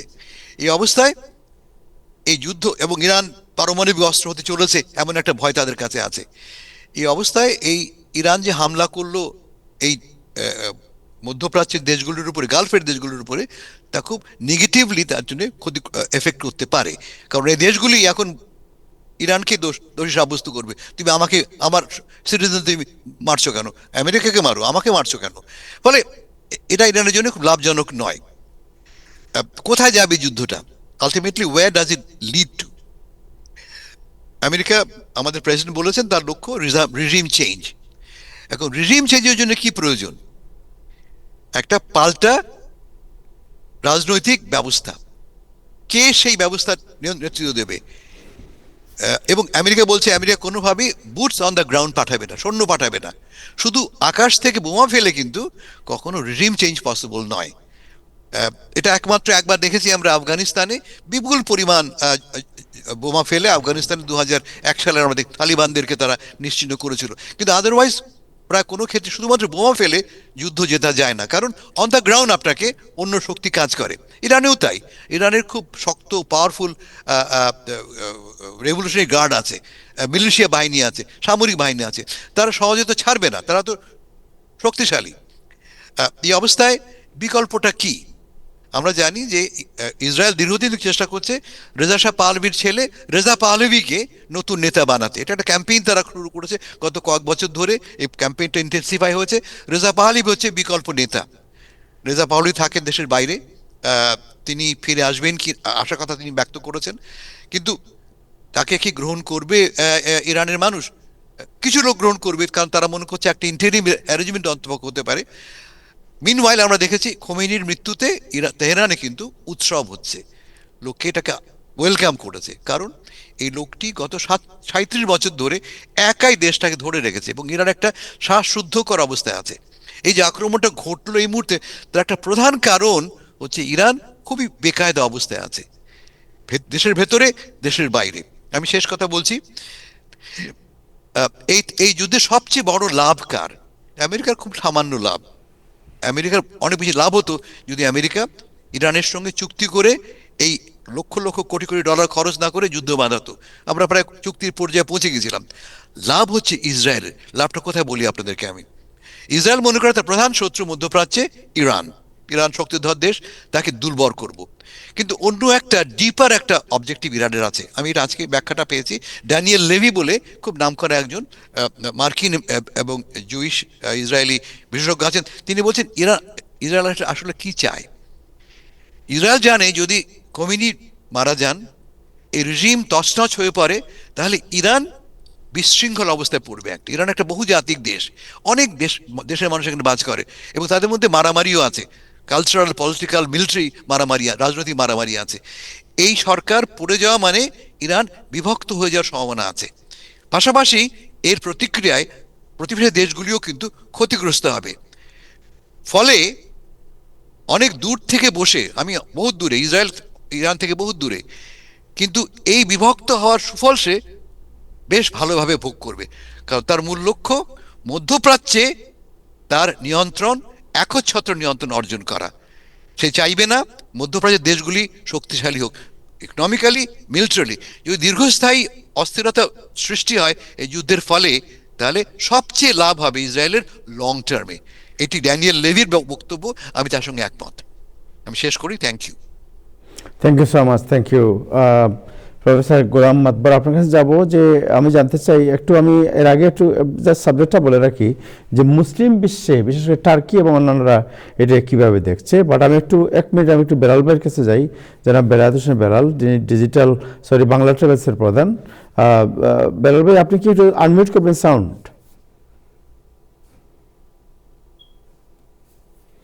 ওকে, শুনতে পাচ্ছি আপনাকে। সো আপনি একটু বলবেন যে এই যে ট্রাভেল নিয়ে বিভিন্ন জায়গায় যারা আটকা পড়েছে, তারপরে মানুষ দেশে বাইরে যেতে ইমার্জেন্সি কাজ আছে যাওয়ার জন্য, রাইট? সো এখন এই যে অল অফ এ সাডেন যে প্রবলেম হলো, এই প্রবলেমের সলিউশন কি? ধন্যবাদ তাহের ভাই আপনাকে। যে যার এয়ার স্পেস যে যার ওন কান্ট্রিতে বন্ধ আছে, যতক্ষণ পর্যন্ত বন্ধ থাকবে কেউ জানে না সেটা কি শত্রু বিমান আসবে ওর প্যাসেঞ্জার নিয়ে বিমান যাচ্ছে। সো আনটিল আনলেস যতক্ষণ পর্যন্ত ওদের এয়ার স্পেস ওপেন না হবে, সব এয়ারলাইন্সই যেগুলো আমাদের কুয়েত, কাতার, বাহরাইন, সৌদি যেগুলি যাচ্ছে আপাতত ওরা বন্ধ আছে। অবস্থা যখন শিথিল হয়ে চলে আসবে, এয়ার স্পেস যখন ওপেন হবে, আবার যাত্রী যেতে পারবে। But in the meantime তাদের ফ্লাইট সাসপেন্ড থাকবে। কেউ যদি চায় টাকা ফেরত নিতে পারবে, কেউ চাইলে নতুন ডেট সেট আপ করতে পারবে। কি বুঝিনি আপনার কথাটা, কি বললেন? কেউ যদি চায় যে আমি যাবো না, আপাতত ডিসাইডেড না, আমি জানি না, আমি যাবো না, চাইলে ওরা ফেরত করতে পারবে। এয়ারলাইন্স রেডি তাদের টিকিট ফেরত করার জন্য, কোন ধরনের পেমেন্ট করা ছাড়া ফ্রিতে তারা। তো যারা বিভিন্ন দেশে আটকা পড়েছে, যেমন ধরেন ট্রানজিট প্যাসেঞ্জার যারা, রাইট, তাদের কি হচ্ছে? তারা কি করবে এখন? অপেক্ষা করতে হবে। এয়ারলাইন্স তাদেরকে মানে ফুড অ্যাকোমোডেশন দিবে আপাতত, বিকজ অফ এয়ার স্পেস বন্ধ। আপনি কোথায় যাবেন? যে কান্ট্রিতে যাবেন সেই কান্ট্রি আপনার এয়ার স্পেস বন্ধ আছে, কোনোভাবেই সে ঢুকতে পারবে না দেশে প্লেন নিয়ে। সো ট্রানজিট অবস্থায় ওই সমস্ত কান্ট্রিতে এয়ারলাইন্স গুলি কাস্টমার, ট্রানজিটে কি বিভিন্ন এয়ারলাইন্স তাদেরকে থাকা খাওয়ার সুবিধা দিচ্ছে? থাকা খাওয়ার সুবিধা কাস্টমার পাবে। সো একটু আগে আমরা আলাপ করছিলাম আপনার ডিজিটাল ট্রাভেলসের ওনার নজরুল ইসলাম সাহেবের সাথে, উনি বলছেন যে কোনো এয়ারলাইন্সের ফোনই ধরছে না। সো যোগাযোগের আপনারা কিভাবে যোগাযোগ করছেন? আপনি যখন লেটস এক্সাম্পল আপনি এই জায়গা থেকে আমিরাতের 10-20 ফ্লাইটে যদি যান, আপনি মিলানে ল্যান্ড করবেন, ওই জায়গায় তো ওদের লোকাল পিপল আছে। ওভার দ্য ফোনে হয়তো পাচ্ছেন না, because of thousand people on the লাইনে আছে। তো ফোন সহজে ওদেরকে পাওয়া টাফ। লেটস সে আপনি আমাকে কল করেন, আমরা 1-to-1 ইজিতে পেলাম। যদি আপনাকে এখন 2000 মানুষ কল করে, ইজি হবে না আপনাকে রিচ করা। সেম থিং, হোল ওয়ার্ল্ড থেকে এয়ারলাইন্সকে কল যাচ্ছে, তো সহজে ওরা লাইন পাবে না। বাট যে জায়গায় যে অবস্থানে কাস্টমার, ওদের স্টেশন সব জায়গায় আছে। আপনাকে যদি এটাতে পিক করে নিয়ে আসে, লেটস আপনি ফ্রান্সে ল্যান্ড করলেন, ফ্রান্স থেকে আপনি দুবাই যাওয়ার কথা, বাট ফ্রান্সে ওদের স্টেশন আছে, ফ্রান্স স্টেশন হেল্প করবে আপনাকে। সো কেউ যদি এখান থেকে ব্রিটিশ এয়ারওয়েজে যায়, ব্রিটিশ এয়ারওয়েজ তো এখান থেকে লন্ডন থেকে আপনার বাংলাদেশ যায়, রাইট? সো এই রুট কি আছে না নাই? ব্রিটিশ এয়ারলাইন্স ঢাকা যাচ্ছে না, ব্রিটিশ এয়ারলাইন্সের সার্ভিসও ঢাকাতে নাই। লন্ডন যাবে, লন্ডন থেকে যদি এবার আপনার বাংলাদেশ বিমান ওর অন্য কারোর সাথে কানেক্টেড থাকে, সে জায়গায় আপনি এয়ার স্পেস ওদের, কিন্তু যদি সেটা দুবাই না হয়ে থাকে, যদি কাতারে না হয়ে থাকে, এই কান্ট্রিগুলি যে না হয়, তাহলে বাংলাদেশ বিমান অন্য রুটে যাচ্ছে। ওদের ওই সার্ভিসগুলো ইন্টারঅপ হয় না। শুধুমাত্র আমাদের যেগুলি জেদ্দা রুট বলেন, আপনি দোহা বলেন, আবুধাবি বলেন, দুবাই বলেন, দোজ রোডগুলি শুধুমাত্র স্টাফ আছে, আবার রেস্ট অফ দ্য রুট কিন্তু খোলা আছে। হোয়াট অ্যাবাউট কানাডা থেকে বিমানের যে ফ্লাইট যায়, এই ফ্লাইটে কি যেতে পারবে লোকজন? ইয়েস, যেতে পারবে। ওরা তো কোনোভাবে ওই রুটেই যাচ্ছে না, ওরা তো অন্য জোন দিয়েই যাচ্ছে। কানাডা থেকে কোন রুট হয়ে যায় আপনার? ওরা তো টার্কিশ হয়ে যাচ্ছে, নাও ইটালি মিলান, ওরা ওই পথেও যাচ্ছে। বিমানের কি টিকিট অ্যাভেলেবল আছে এখন? হ্যাঁ, ফ্লাইট অ্যাভেলেবল আছে, বাংলাদেশ বিমান ফ্লাইট অ্যাভেলেবল আছে। এবং টিকিটের দাম কত, এনি আইডিয়া? টরন্টো থেকে যেটা যাচ্ছে 1040 দিয়ে স্টার্ট হয়, সামডে আপনার 940 তেও পাওয়া যায়। ডিপেন্ড আপনি যে ফ্লাইটে যাবেন ওই ফ্লাইটের সিচুয়েশন কি তার উপরে। So any suggestion for the passenger যারা যাবেন ইমিডিয়েট, যারা আপনার কোনো কারণে যদি কারো ইমার্জেন্সি যেতেই হয়, অল্টারনেটিভ রুট ওনারা চয়েস করতে পারেন। লেটস সে আপনার চায়না এয়ারলাইন্স যদি কেউ যেতে চায়, ক্যাথে প্যাসিফিক যেতে চায়, যারা হচ্ছে আমাদের মিডল ইস্ট ইউজ করবে না, মিডল ইস্ট অ্যাভয়েড করে ওনারা অন্য এয়ারলাইন্সে কিন্তু বাংলাদেশ যেতে পারবেন। এবং বাংলাদেশ বিমান টরন্টো থেকে যে ফ্লাইটটা ব্যবহার করতে পারবে, রাইট? টরন্টো থেকে বাংলাদেশ বিমান যাচ্ছে, জি। বা টরন্টো যেতে হবে বাই রোড, অথবা টরন্টো গিয়ে তারপর উঠতে হবে। টরন্টো তো আমাদের এই জায়গায় বর্ডার, একটা প্লেনেও যেতে পারেন, বাই রোডে যেতে পারেন, চয়েস আপনার। Right, thank you. আপনাকে অনেক ধন্যবাদ জনাব বেলায়েত হোসেন বেলাল, আপনাকে। যে পরে আপনার সাথে আবার সংযুক্ত হবো আমরা। যাই প্রফেসর গোলাম এম মাতবর আপনার কাছে। সো আপনি তো একজন আন্তর্জাতিক বিষয়ে পর্যবেক্ষণ করেন এবং আপনি অ্যানালাইসিস করেন। সো এই যে ঘটনা ঘটলো, আপনি দেখেন যে ইটস এ বিগ ভ্যাকুয়াম, যে মুসলিম বিশ্বের আপনার এর আগে ইরাক শেষ হয়েছে, তারপরে আপনার লিবিয়া শেষ, তারপরে আপনার কুয়েতে একবার আক্রমণ হয়েছিল, ইরাক নিজেই করেছিল, এখন ইরান শেষ হওয়ার পথে। সো এই অবস্থায় মুসলিম বিশ্ব কি চিন্তা করছে এবং প্রতিক্রিয়া কি এই যুদ্ধের? ধন্যবাদ। আসলে sorry, I had some technical difficulties, so I just went down. Anyway, I'm glad to be back here. আপনারা শুনতে পাচ্ছেন আমাকে? জি, আমরা শুনতে পাচ্ছি, জি। Thank you. আমি আসলে আমাদের যে শ্রদ্ধেয় হাসান ফেরদৌস ভাই কিন্তু চমৎকারভাবে কিন্তু পুরো অ্যানালাইসিসটা করেছেন। আমি ওনার শেষ থেকে একটু আমি শুরু করব। হাসান ভাই যেটা বলছেন যে এখানে আসলে কার লাভ কার ক্ষতি, মেইনলি আসলে লাভ কারো না, একটা মাত্র কান্ট্রির লাভ, সেটা হচ্ছে ইসরায়েল। এবং this is what exactly Israel wanted to see. দেখুন, আসলে Iran is not a threat to United States. আমরা জানি সাদ্দাম হোসেনকে যেমন বললো যে উইপেন অফ মাস ডিস্ট্রাকশন, যুদ্ধে নিয়ে গেল সব ধরনের লাই, অ্যাবসলিউট লাইস দিয়া। এইবারও কিন্তু তারা বলছে যে ইরানের শুধু যে পারমাণবিক না, তারা ব্যালিস্টিক মিসাইল, হ্যাঁ তাদের ব্যালিস্টিক মিসাইল আছে এবং করেছেন তারা, এই বলে। এবং শেষ পর্যন্ত বললো যে যুক্তরাষ্ট্র যদি নাও যায়, unilaterally they are going to actually go for this attack Israel. এটা কিন্তু তারা আইডিয়া বলে দিয়েছেন, আমরা এককভাবে করার জন্য আমাদের ক্ষমতা রাখি। এখন আজকে আমি একটা স্টেটমেন্ট দেখলাম একটা, যে ব্রিটিশ প্রাইম মিনিস্টার যে বলল যে দে ইজ নো ওয়ে, সে এটা নিন্দা করেছেন যে তাদের পজিশনও বলছে আমরা এই অ্যাটাকে নাই। সে কিন্তু আবার বলছে যে they is no way that we can allow Iran to have nuclear power. আমি কথাটা শুনে সাথে সাথে ভাবলাম যে আসলে এটা আমরা যদি ইন্ডিপেন্ডেন্ট কান্ট্রি বা জাতিসংঘের সনদ মেনে চলি, রাইট অফ সেলফ ডিটারমিনেশন যদি আমরা বলি, self defence, so how about Israel? Israel has all the things. Why we are not going unilateral? কেন এখানে এটা? So এই unilateral এটাই, এই দুটো কান্ট্রি কিন্তু এই সমস্যাটা ক্রিয়েট করেছে, ইউনাইটেড কিংডম অ্যান্ড ইউএসএ। আপনাকে কিন্তু গোড়ার থেকে আমাদের দেখতে হবে এটা সমস্যাটা। আপনি মুসলিম বিশ্বের কথায় আমি পরে আসি। হ্যাঁ, আমরা জানি লিবিয়া, সিরিয়া, ইয়েমেন, একটার পর একটা কিন্তু আপনার ফল ডাউন, কিন্তু মুসলিম কান্ট্রি যদি আপনি বলেন যে 57 মুসলিম কান্ট্রিজ আছে এবং এদের একটা সংস্থা আছে ওয়াইসি, it's nothing, they is nothing. মাঝে মাঝে তারা পিকনিক করেন এবং তাদের ভিতরে কোনো ইউনিটি কোন সময় ছিল না, সলিডারিটি নাই, এবং দুই একটা স্টেটমেন্ট দিয়ে চলে যায়। এখানে আমরা দেখেছি এটা আর কি, সুতরাং এটা কোনো ইয়ে নেই। এখন আমার কথা হচ্ছে যে এখানে what are we getting out of it? United states every year আমরা দিচ্ছি $3-4 বিলিয়ন ইসরায়েলকে। আমরা ওখান থেকে আমরা কি পাচ্ছি? I do not know. That is what my main question, what United States getting? সারা ওয়ার্ল্ডে কিন্তু আইসোলেটেড হয়ে যাচ্ছে United States is because of all this mistakes. এবং তাদের এখানে একটাই লক্ষ্য, যে ইসরায়েলের একটাই লক্ষ্য যে তারাই ওখানে কিন্তু এককভাবে সুপ্রিমেসিটা এস্টাবলিশ করবে। সেটা এখন আপনি বলছেন যে নেক্সটে কে হবে? নেক্সটে এটা হতে পারে আপনার যে টার্কির এরদোয়ান কথা বলেন মাঝে মাঝে, আবার একটু one step forward to step backward.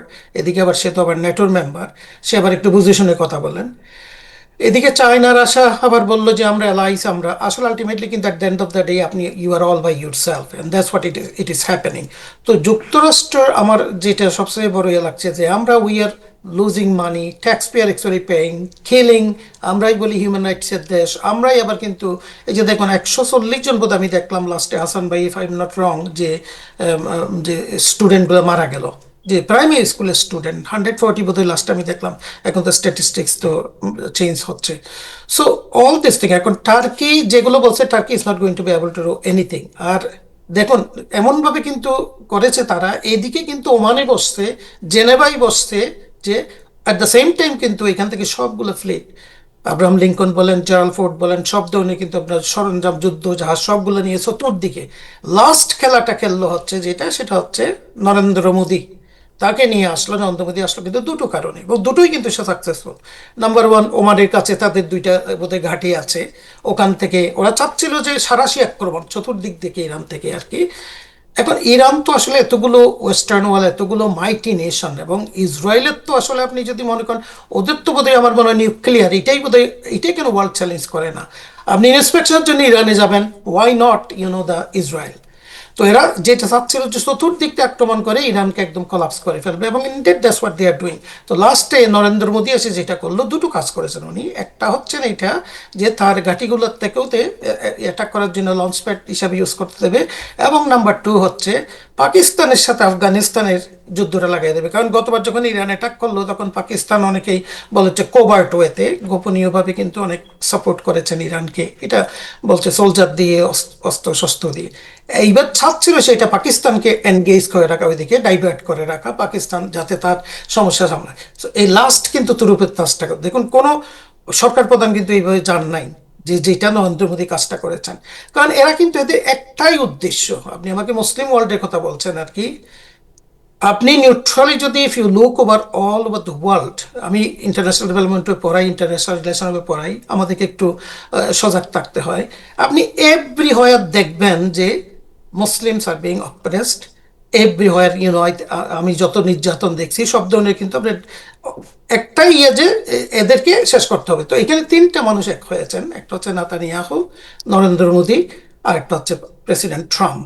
তিনজনেই কিন্তু আমরা জানি, প্রেসিডেন্ট ট্রাম্প তো টাইম টু টাইম বলেছে, যেমন প্রথম ক্ষমতায় আসলো total and complete shutdown for Muslim countries, যে এবং তার প্রত্যেকটা নীতিতে কিন্তু তা দেখা যাচ্ছে।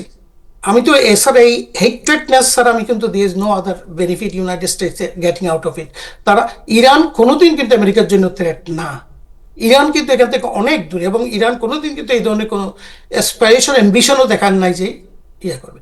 এখন ইরান যেটা ভুল করছে, আমি হাসান ফেরদৌস ভাই পর্যালোচনার সাথে একদম 110% এগ্রি করি, যে ইরান, আপনি দেখুন ইরান কিন্তু যেটা আগের থেকেই বলেছেন, আমরা অ্যাটাক করবো না আমাদের নেইবারিং কান্ট্রিকে, কিন্তু আমরা ইউনাইটেড স্টেটস এস্টাবলিশমেন্ট, এটা স্বাভাবিকভাবে আপনি এত দূর থেকে গিয়ে আমাকে অ্যাটাক করবেন, তো আমি বসে থাকবো? আমি দেখবো এখন কি, আমি তো ইউএসকে তো অ্যাটাক করতে পারছি না, তার এস্টাবলিশমেন্ট হলে সেই কাজটা করেছে, এবং সেটা তো প্রিসাইসলি করা যায় না। যেমন সিভিলিয়ান মারা গেছে, স্বাভাবিকভাবে ওরা ক্ষুব্ধ হবে। তো ইরানের কিন্তু এখানে একটা হচ্ছে অবস্থানটা এই অবস্থা। এখন খামেনি আদৌ মারা গেছে কিনা আমি কোনো সত্যতা জানি না, যদি মারা যায় তাহলে it's a and of the game. কারণ মারা গেছে, এটা কনফার্ম করেছে, ইরান মারা গেছে, কনফার্ম করেছেন, যে আমি অবশ্য লাস্টে কয়েক ঘন্টা দেখি নাই আর কি। সুতরাং এখানে আসলে কিন্তু ইরান এখন যেটা হবে আলটিমেটলি, কিন্তু Iran is going to bow down, এবং তার বিশ্বাসঘাতক তো আছে, টুইটার গুলো তো আছেন, Reza Pahlavi is one of them, so they are all waiting. এবং এটা বলছে তো প্রেসিডেন্ট ট্রাম্প বলছেন যে আমরা করেছি যা করার দরকার, তোমরা যা চেয়েছিলে করে দিয়েছি, এখন তোমরা যাও take over the government. Where is the international rules? Where is the United Nations Charter? What is happening? United Nations এখন টোটালি আইসোলেটেড, বাইপাস এখন তো সে নিজেই পিস বোর্ড করছেন এগুলো আর কি। সো আমার মনে হয় এই যদি হতে থাকে, এখন যদি আপনি চায়না যদি তাইওয়ানকে আপনার যদি অ্যাটাক করে বসে, আপনি তো কেউ কিছুই বলতে পারবে না। তো আরেকটা বড় কান্ট্রি তার নেইবারিং ছোট কান্ট্রিকে ইয়ে করবে, আমি ঘুমে বাক চেতন করতে চাই না, but that's what is going to be happen, that's what going to be new normal in the whole world. তো এখানে মুসলিম কান্ট্রিগুলো they are not going to, united ছিল না, এখানে কিছুই করবে না।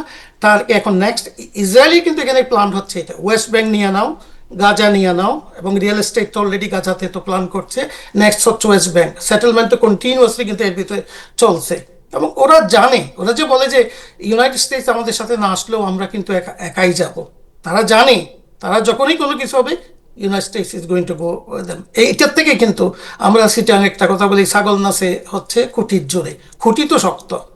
সো এই আলটিমেটলি কিন্তু এইভাবেই কিন্তু সে জানে যে নেক্সটে হচ্ছে এই দুইটা নিয়ে দেবে, ওয়েস্ট ব্যাংক, গাজা, এই দুইটা ultimately, Syria is gone, Yemen, এগুলো তো খুব বঙ্গুর একেবারে ফ্লেক্সিবল কান্ট্রি। আলটিমেটলি কিন্তু সে একটা ডাইনেস্টি ওখানে কিন্তু স্টাবলিশ করবে। এই ইসরায়েল ছোট যেটা দেখছেন, এইটাই হবে একটা বৃহৎ কান্ট্রি, এবং এইটার কিন্তু থাকবে নেটোর সাপোর্ট আছে, ইউনাইটেড স্টেটস আছে নেটোতে, এবং this is what ultimately is going to happen. Next হয়তো টার্কি, একদিন কিন্তু সৌদি আরবও ধরবে, এবং তাদের একটাই যে এটা আপনি you can not expect keep it under the surface. এখন সারফেসের উপরে চলে আসছে, it's all about the religious war, what is happening নাও।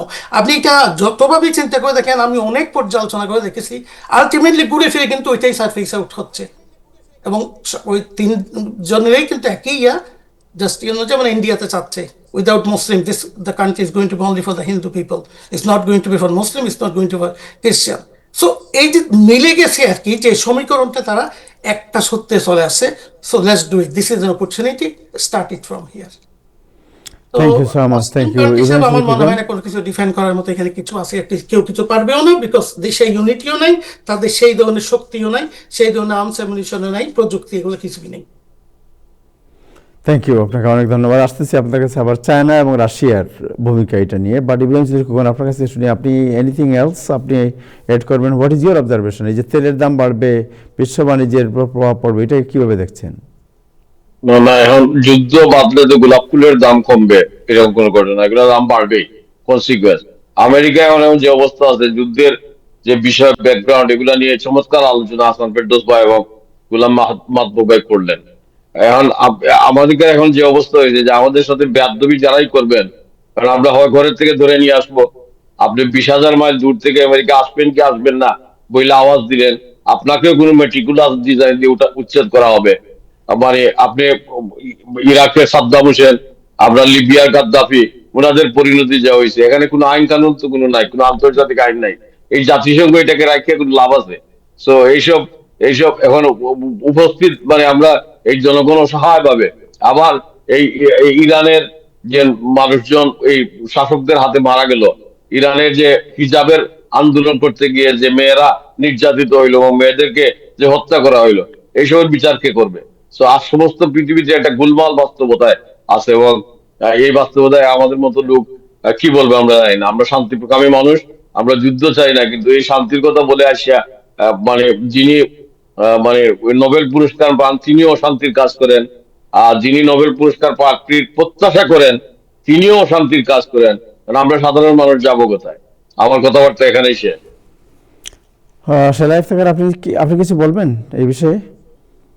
জি, আমি আপনাকে সরি, আমি লাস্টে জয়েন করলাম। একটু জোরে কথা বলেন, একটু জোরে বলেন। জি এখন শুনতে পাচ্ছেন?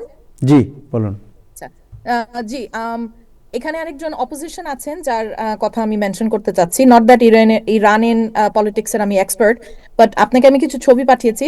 2016-এ মারিয়াম রাজভি, যে হচ্ছে তাদের অপোজিশন এক্সাইলে আছে, she is an opposition leader. Her husband Masood Rajvi is also opposition leader. সেটার একটা মিলিয়ন ম্যান মার্চ হয়েছিল প্যারিসে, আমি জয়েন করেছিলাম ওটাতে। So I had the fortune of actually meeting people of Iran, যারা ইরানিয়ান রেজিস্ট্যান্স আর্মি বা regime চেঞ্জের জন্য ফ্রি ইরান বলে একটা তাদের মুভমেন্ট ছিল। রাইট নাও মারিয়াম রাজভি ফ্রান্সে আছে, তার হাজবেন্ড এখনো এক্সাইলে, সেটা ইরাক ওয়ারের পর থেকে সে এক্সাইলে। শি ইজ সামবডি যারা Iranian people would like for her to be the leader. How this is going to play out, we don't know. আপনারা যদি গুগল সার্চ করেন আপনারা দেখতে পাবেন যে Iranian opposition leader Maryam Rajavi is also trying to play a part. তো এখানে যারা সবাই বলছেন যে এখানে যে কারণে অ্যাটাক হয়েছে বা যে কারণে এখানে Israel and India are a part of it, হয়তো শুনেছেন যে ইন্ডিয়া বলা হচ্ছে যে ইন্ডিয়ান মানুষ রিপ্লেস করবে যতগুলো মুসলিম বা প্যালেস্টিনিয়ানস বা এখানে যদি কোনো ম্যান পাওয়ারের অসুবিধা হয়। Plus Pahlavi is a choice of Israel and also a choice of America by proxy. So Pahlavi ke place kora hocche, and I don't know if it was clear যে Pahlavi comes from একটা monarchy, মানে kingdom বলতে পারেন, not necessarily যে তার পলিটিক্সে বা কোনো ধরনের রেজিস্ট্যান্সে বা কোনো ধরনের মুভমেন্টে কোনো পার্ট নিয়েছে। বাট যারা নিয়েছেন, ইউনাইটেড স্টেটসে পাহলাভির যে main headquarters are in Boston. So Massachusetts Boston থেকে এটা মুভমেন্টটা হয়। That's where I joined in 2015, and 2016-এ we went as a group to Paris, and then that's where I got to know যে এই ইরানিয়ান মুভমেন্টটা কি জিনিস। At that time আমার ইউনিভার্সিটির সাথে কিছু প্রজেক্টস ছিল, so I was part of it. আমি অনেকগুলো জার্নালিস্টদের ইন্টারভিউ করেছিলাম, and also I got to speak to Maryam Rajavi's official যারা স্টাফ ছিলেন। So that's how I got to know about Iranian এই regime change and movement. So it is very very true, it's a mixed emotion, যে ওখানকার মানুষ আর very happy যে Khomeini is gone, very very happy, but also যে এখন কে আসবে, এটার একটা kind of there is a war going on. So I mean আমরা সবাই জানি, যেটা আপনি প্রফেসর বললেন, যে এখন ইটস অ্যাবাভ দ্য সারফেস যে কার কি ইন্টারেস্ট, এবং পাহলভিকে এখানে চুজ করা হচ্ছে because of Israel. Thank you আপনাকে অনেক ধন্যবাদ। হাসান ভাই এবং প্রফেসর গোলাম মাতবর, আপনাদের কাছে জানতে চাই যে এই যে একটার পর একটা ঘটনার কথা আপনি যে বললেন, সো হোয়াট অ্যাবাউট, মনে করা হয় যে China and Russia also super power, but তাদের এই ভূমিকায় সবসময় একটা নির্লিপ্ত নির্জীব ভূমিকা দেখা যায়। So what is the message, এই যে ভূমিকা, এই ভূমিকার কারণে ওয়ার্ল্ডের মানে মেসেজটা কি, ওয়ার্ল্ড মেসেজটা কি হচ্ছে আপনার? ওয়ার্ল্ড জি, মেসেজ আমি হাসান ভাই যেটা আপনার কাছ বলবো, থেকে শুনি আগে। জি জি, হাসান ভাই আপনি আগে বলেন, হাসান ভাই বলেন। ওয়ার্ল্ড মেসেজটা এখন আপনি যদি বলেন, আমি যেটা বলবো এক কথায়, যে আসলে ললেসনেস সোসাইটি, লেসিফিয়ার, এখন যার শক্তি আছে সে তাই কিন্তু করবে, might is right kind of thing, that's what it is happening, এবং এভরিওয়ান ইজ গেটিং ফ্রাস্ট্রেটেড। এবং আমরা যে হিউম্যান রাইটস সিভিলাইজেশনের দিক দিয়ে বলেছি যে যতটুকু অ্যাডভান্স হয়েছিলাম, ইটস অল গন, মানে 2 স্টেপ ব্যাকওয়ার্ড চলে গেছে আর কি।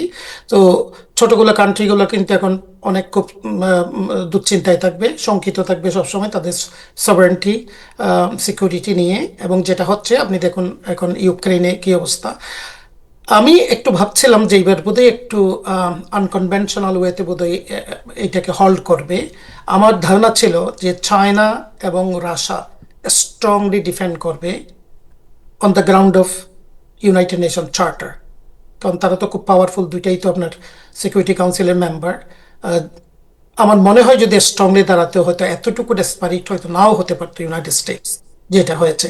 তো এইটা মেসেজ ওইটাই যেটা বললাম, যে এখন lawlessness, whatever you want to do, you can do it if you have the might, and that's what the very frustrating, devastating situation for the world. আর এখানে লুজার হচ্ছে কারা? লুজার আপনি, আমি, আমরা সাধারণ মানুষরা। এই যে হরমুজ, স্ট্রেট অফ হরমুজ যদি আপনার বন্ধ করে হয়ে যায়, তাহলে স্বাভাবিকভাবে আমি জানি না কতদিন হোল্ড করে রাখবে, যতদিনই হোক না কেন আমরা সাধারণ মানুষ কিন্তু এতে সাফার করব। এবং আপনি একটু আগে বেলাল সাহেবকে বললেন যে এখন কিভাবে মুভমেন্ট হচ্ছে, এখন দেখেন সব মিডল ইস্টের সবগুলো এয়ারপোর্টগুলো বন্ধ করে দিয়েছেন। So why people have to suffer for all this nonsense? এটাতে তো আপনার বেনিফিটই কিছু না, এটা হচ্ছে সুপ্রিমেসি, এখানে ইম্পিরিয়ালিজম একটা স্টাবলিশ করা এবং একটা বিশেষ গ্রুপকে কিন্তু একটা নাজুক অবস্থায় ফেলে দেওয়া, অর্থাৎ ক্ষমতার লোভ। এবং this is what they are doing.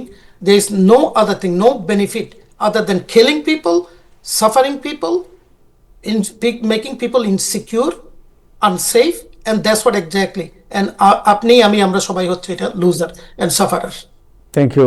Hasan ভাই আপনার কাছে জানতে চাই যে আপনি জানেন যে ইরানের যে পারমাণবিক টেকনোলজি, এর তো মূল যোগানদাতা হচ্ছে রাশিয়া, এবং it's not free, it's $1 billion ব্যবসাও রাশিয়ার। সো রাশিয়ার এই নির্লিপ্ততার কারণ কি আপনার? তাহের, বিশ্বে আমরা এখন এমন একটা অবস্থায় পৌঁছেছি আমরা যে পৃথিবীর একমাত্র মোড়ল মার্কিন যুক্তরাষ্ট্র, একমাত্র মোড়ল মার্কিন যুক্তরাষ্ট্র। কেমন মার্কিন যুক্তরাষ্ট্রকে ডিফাই করবে, তাকে অপোজ করবে, সেই শিরদাঁড়াটুকু কারোরই নেই। তার মূল কারণ সবাই ব্যস্ত যার যার স্বার্থকে প্রোটেক্ট করতে। রাশিয়া ব্যস্ত তার যুদ্ধ নিয়ে, আপনারা জানেন রাশিয়ার অর্থনীতি খুব খারাপ অবস্থায় আছে এই মুহূর্তে। তার ইকোনমির 50%, ইকোনমির জিডিপির 50% ব্যয় করা হয় যুদ্ধ বাবদ। এই দেশটা খুবই নাজুক একটা অবস্থায় আছে। অন্যদিকে চীনের মূল লক্ষ্য তার অঞ্চলটায়, এই যে ইন্দো চাইনিজ বেসিনটা, তাকে কেন্দ্র করে তার সমস্ত ক্ষমতার আবর্তন। কোনোই কারণ নেই এই মুহূর্তে চীনের, রাশিয়ার, ব্রাজিলের, যে কোনো দেশের ইরানের পাশে দাঁড়ানো, কারণ ইরানের cost is a losing cause. এই যুদ্ধে ইরান জিতবে না। যে যুদ্ধে তুমি জিতবে না, তোমার পাশে দাঁড়াবো কেন আমি? তার চেয়ে বরং আমি আমেরিকার পাশে থাকি, আমেরিকাকে ক্ষিপ্ত করি কেন বাবা আমি? এটা একটা ব্যাপার। অন্য ব্যাপার হচ্ছে যে একটু আগে আমরা ব্যাখ্যা করে বুঝিয়ে বলেছি যে এই যুদ্ধটা কেন হচ্ছে। এই যুদ্ধটা মূলত হচ্ছে, যেটা মাদবর ভাই আমিও বললাম, ইসরায়েলের স্বার্থ রক্ষা করবার জন্য। এটা একটু এক্সপ্যান্ড করে বলি আমি, স্বার্থটা আসলে কি। মার্কিন যুক্তরাষ্ট্র ক্রমশ এশিয়া মানে মিডল ইস্ট থেকে উইথড্র করে নিচ্ছে। একসময় মিডল ইস্ট ছিল মার্কিন যুক্তরাষ্ট্রের একটা ঘাঁটি, প্রধান ইন্টারেস্ট ছিল মার্কিন যুক্তরাষ্ট্রের। কিন্তু এটা আমরা 2008 থেকে দেখেছি, আমরা বলি এটা পিভট টু এশিয়া বলি আমরা, এশিয়ার দিকে চলে যাওয়া, মধ্যপ্রাচ্য থেকে এশিয়া, এশিয়া মানে চায়না, মধ্যপ্রাচ্য থেকে এই আমরা ঘাঁটি রেখেছি। এই ঘাঁটিগুলি মূলত এই রেজিমগুলিকে প্রোটেক্ট করবার জন্যে। দোহাতে আছে, সৌদি আরবে আছে, ওমানে আছে। এর লক্ষ্য কিন্তু মার্কিন স্বার্থ রক্ষা করা নয়, এই ওমানের রাজাকে বাদশাকে বাঁচানো, সৌদি বাদশাকে বাঁচানো, তাদের কাজ করছে এই ভাড়াটে সৈন্যরা। বলে আমেরিকা সরে আসছে, আমেরিকা সরে আসার ফলে জায়গাটা দখল করবে কি? একটু আগে আমি বুঝিয়ে বললাম যে যদি ইরান ডিসইন্টিগ্রেট হয়ে পড়ে, ইরান বিভক্ত হয়ে পড়ে এবং তার প্রতিক্রিয়ায় মধ্যপ্রাচ্যের দেশগুলি আক্রান্ত হয়, তাহলে যেই শূন্যতা তৈরি হবে সেই শূন্যতায় ঢুকবে কে? ইসরায়েল। ইসরায়েল হবে আনরাইভালড, অপ্রতিদ্বন্দ্বী শক্তি মধ্যপ্রাচ্যে। দ্যাট ইজ হার এন্ড গোল, এবং ক্রমান্বয়ে সেই গোলের দিকে এগুচ্ছে। অন্যদিকে রাশিয়া এবং চায়না তার নিজস্ব বলয় সে আছে। আমি তো বলয় ঠিক করে নিয়েছি, আমার বলয় কোনটা? পূর্ব ইউরোপ, আমি ইস্ট ইউরোপে, রাশিয়া যদিও আমি হই, আমি যদি চায়না হই আমার বলয় হচ্ছে সাউথ ইস্ট এশিয়া, সেখানে আমি আছি। আমার দরকার কি ভাবা আমেরিকার সঙ্গে নাক গলানো? নাক তারা গলাচ্ছে না। বলে আমরা মনে করেন যে এই রেজিম যদি শেষ হয়ে যায়, দেন ইরান চলবে, রেজা শাহ পাহলভি আসবেন, রেজা শাহ পাহলভির ছেলে যিনি উনি আসলেন, বাট শাসন ক্ষমতাটা কিরকম পরিচালিত হবে, কিভাবে? না, এই উত্তরটা আমরা জানি না এখনো, তাহের, আমরা তো এখনো জানি না। রেজা পাহলভিকে পুশ করছে ইসরায়েল। ইসরায়েল গত 5 বছর ধরে একটা ক্যাম্পেইন করছে, একটা ওয়েবসাইট তারা করেছে, অসংখ্য তারা পয়সা দিয়েছে, হারেস এনে বিশাল রিপোর্টও করেছে যে কিভাবে সরকার, ইসরায়েলি সরকার রেজা পাহলভি কোনো বড় নেতা নন, তার একটাই গুণ, তার একটাই তার যোগ্যতা, তিনি রেজা শাহ পাহলভির পুত্র। কেমন সেই 17 পালিয়েছেন, দেশের সঙ্গে তার কোনো যোগাযোগ নেই। কিন্তু এই শূন্যতায় what you need a political figure, যে দেশটাকে র্যালি করতে পারে, তার পেছনে লোক দাঁড়াতে পারে। একটা লোক দাঁড়ানোর চেষ্টা করা, একটা লোককে বানানোর চেষ্টা করা হচ্ছে। He is being build as a leader, কেমন তাকে তৈরি করা হচ্ছে অ্যাজ এ নেতা হিসাবে। এবং কোনো লোক মনে করছে যে অ্যাজ এন ইন্টারিম ম্যানেজমেন্ট, একটা অস্থায়ী ব্যবস্থা হিসেবে রেজা পাহলভি খারাপ নয়, হতে পারে। একটু আগে আমি কি বলেছি, ইরানটা কিন্তু বহু জাতিতে বিভক্ত একটা দেশ, বেলুচি, কুর্দি, নানা রকম মানুষ সেখানে আছে, ধর্মের বিভেদ সেখানে আছে, ভাষার বিভেদ সেখানে আছে।